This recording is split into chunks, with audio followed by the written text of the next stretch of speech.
નમસ્કાર દર્શક મિત્રો, બોટાદ દસ્તક ન્યૂઝમાં આપનું હાર્દિક સ્વાગત છે। હું છું એલડી મકવાણા। આપ જોઈ રહ્યા છો બોટાદ દસ્તક ન્યૂઝ। હવે પછીના સમાચાર વિગતવાર।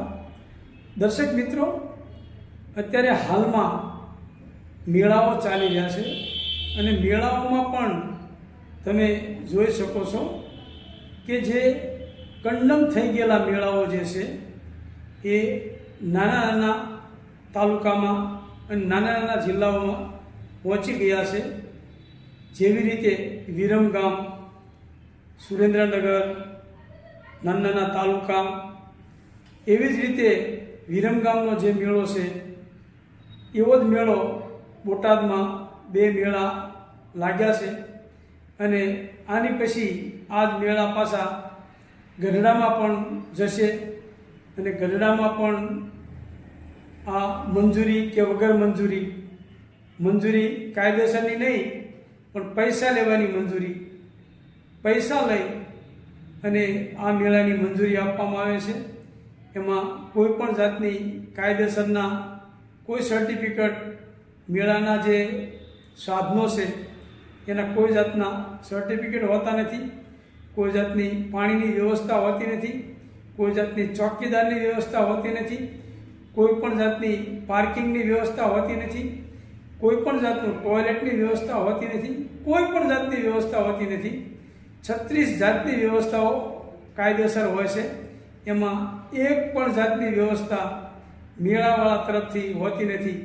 ફક્ત ને ફક્ત એમને મેળો લાવી અને ગોઠવી દીધો હોય છે। પછી મેળો ભંગાર કન્ડિશનમાં હોય કે મેળો સારી કન્ડિશનમાં હોય એના પણ સર્ટિફિકેટ હોતા નથી। એવી રીતે વિરમગામમાં ગઈકાલે રાઈસ તૂટી અને 2 લોકો ઘાયલ થયા।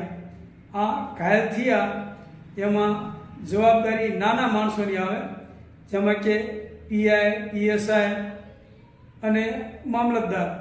હવે મંજૂરીમાં જે મોટા હોદ્દેદારો છે એને પૈસા ઝાઝા લેવાના અને મંજૂરીમાં એમને ક્યાંય સહી નહીં કરવાની અને સહી નાના માણસોને કરવાની અને મોટા માણસો, મોટા અધિકારીઓ કે એમ બચારા નાના અધિકારીઓ સહી કરી અને મંજૂરી આપી દે અને પૈસા લેવાના મોટા અધિકારીઓને।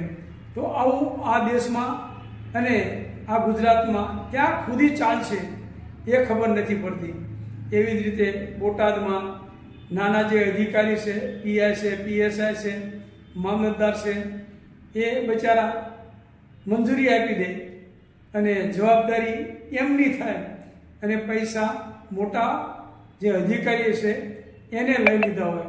તો આ બાબતે બોટાદ પોલીસ સ્ટેશન અને બરવાળા પોલીસ સ્ટેશનને વિનંતી કરવામાં આવે છે બોટાદ દસ્તક ન્યૂઝ તરફથી કે વહેલામાં વહેલી તકે બોટાદ કાપલી ધાર નીચે ઉતરતા જે મેળો છે એ તાત્કાલિક બંધ કરવામાં આવે અને સેંથળી જે કેનાલની બરાબર અડીને આવેલો મેળો છે એ પણ વહેલામાં વહેલી તકે બંધ કરવામાં આવે।